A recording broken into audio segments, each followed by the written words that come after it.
Everybody, this is Bo back in the Sports Lounge. I want to do a shout-out to our 1.5 million listeners. Thank you so much for tuning in and making us bigger and bigger every year. We're going to go all the way out to a brand-new program that started a few years ago at Campbellsville University. It's wrestling, and it's Coach Frankie James. Coach, how you doing? I'm doing great. Coach, thank you. You've got a great background. Carson Newman, University of Tennessee, Chattanooga. You've trained with some of the best. Yeah, I've been real lucky to coach at some good spots, and you know, in my wrestling career, be surrounded by good people and have great coaches that help me along the way. So, lucky guy. Well, when the program came about, how did they find you to bring you on and start their first ever wrestling program? Yeah, there's a guy that not many people know, but there's a man named Don Elia. Yep, I know He him. was the coach of Carson Newman for 30 years, and he's probably the single person that's responsible for starting at least 5 programs that I know of in the South. I think he was a financial aid administrator for a long time, 20-something years, and he would go around and meet with these presidents at universities in the South, and he started the King College program, he started the Campbellsville program, he started the Cumberland, Tennessee program, he started the Cumberland, Kentucky program, I believe he started the Anderson program in South Carolina. He met with all these presidents and told them the benefits of having a wrestling program. And so they listened to him, and they did it. And he just happened to come and meet with the president at Campbellsville University, which is Michael Carter. He met with him, and he told him he thought he should, the school was growing, and they wanted to grow the athletic department. So he told them all the benefits of starting wrestling, and then he kind of slid my name in there and said, "This is the guy you need." And so he called me, and I came and interviewed, and decided to do it. You know, Coach, right now the D1s are struggling to maintain and not even close to being grow. But from the NAIA to D2 programs, wrestling is definitely growing by leaps and bounds. Every high school campus we know in the Metro Detroit and Ohio area is adding wrestling. A lot of girls, a lot of guys are showing up. You've got to be pretty excited about the growth in wrestling you're seeing across the country the last few years. No, it's awesome. It really is great to see that. Especially with the division that I'm in now with NAIA, and yeah, it's nice to see that we're adding, and we're the fastest growing division in the sport. So yeah, it is fun to be part of that. Now, Coach, were you lucky to go down to Fort Lauderdale, Florida during hurricane season a couple weeks ago for the big coaches meeting? Yes, I'm sorry. I was there for the NWCA coaches convention. Is that what you're talking about? Yes, I am. Yes, yeah, I was there for that. Coach, you know, normally when I'm doing business trips, I get to work in some of those beautiful places in the world, but our meetings always wind up in like snowbound, hurricane. The vacations quote they give us are going to wind up in like 4 feet of snow. Our airplanes are grounded. But you all travel in that weather, and they send you down to Fort Lauderdale. No hurricane that time, but was it nice, and did you learn a lot? It was great. Yeah, it was nice. The only thing I regret is that I didn't get to take my family this year, which it was perfect setting for family. You had the pool and the beach and everything right there. My kids would have loved it. So I think if we go to Fort Lauderdale again with the convention, I'll take my family. But yeah, and outside of that, it was nice to have all the coaches there. It was the biggest showing I've ever seen from NAIA coaches there. We had like 15 or 20 coaches there, I believe, just from NAIA alone this year, and usually it's just 1 or 2, me and a couple other coaches that go to the convention. So it was nice to have all the NAIA coaches there, and then of course you get the Division II, Division III, Division I coaches, and yeah, I think we got some things accomplished. Just everybody kind of sharing ideas and talking. So yeah, it was good this year. Real good convention. Now, Coach James, the nice thing that wrestling has, and you've seen this thing firsthand working with Carson Newman and University of Tennessee, Chattanooga, is you get the opportunity to have your athletes, even though they're in the NAIA, you get a chance to go over to the D1 wrestling programs at the Opens and get to compete at the highest levels and really test some of your talent level. No other sport really has that, and when you guys had a chance to get together in Fort Lauderdale, there was a serious discussion and approval of moving the dates so you're not wrestling on March Madness for basketball, but you guys may get your own separate date for that great event.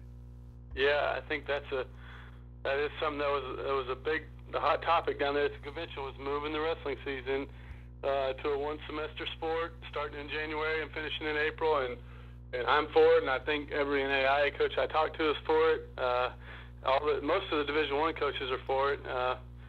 Division II and Division III are still, debating whether they think it'd be best for them. But I'm sold. I mean, I think it's definitely best for the sport overall to move to one semester, to get away from March Madness and basketball, to help with eligibility. If you're just wrestling one semester, you're probably going to do better in your academics than the other semester. There's a lot of pluses to going to one semester, so I'm all for it. We can't do it soon enough as far as I'm concerned. Well, you look at your wrestling program, and it's always 6 months. The worst traveling conditions. You've got marathon events, and I know for fans that follow it either online or if it's televised, it's I know for a fact it's one of the best watches because it's nonstop action, because the events are so well timed now. Back in the day, it was drawn out at times ridiculously. Yeah. You remember those days, right? Oh, yeah. Now that you're a coach, you're like, okay, one's gone. Now let's go up. Next weight class. Let's move it on. Let's get it moving. Yeah.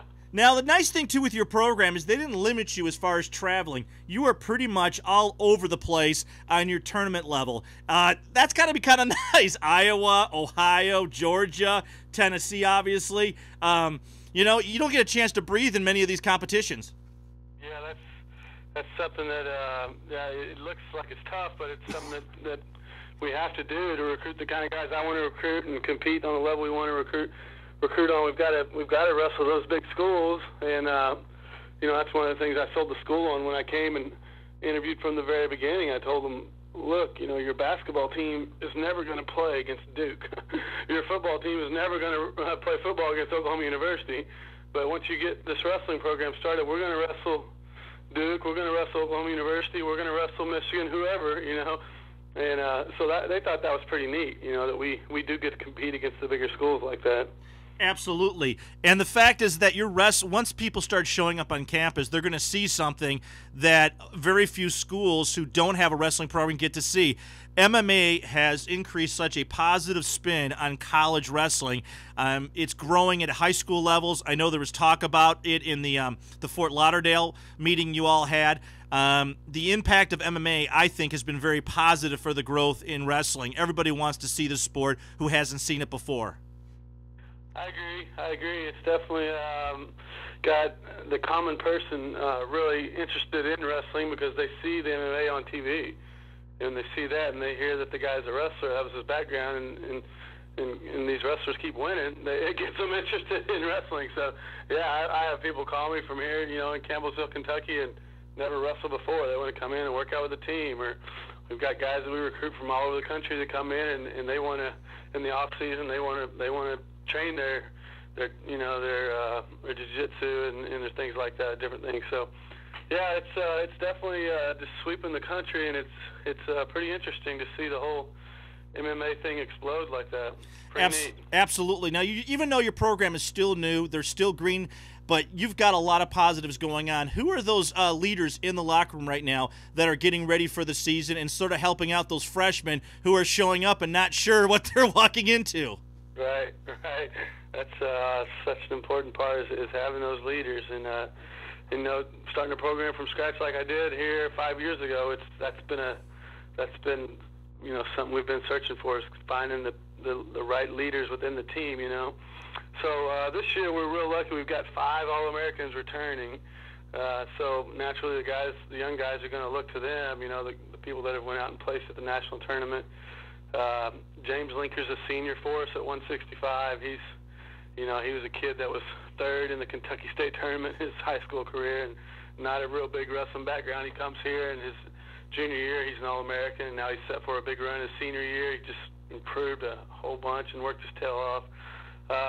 Brian Wells is another senior this year that is really our vocal leader. He'll really he's good at really talking to the young guys and leading that away. And for some reason, most of the guys that wrestle for me, they're more like me, where they're just quiet leaders. They're just going to work hard and get after it and lead by example.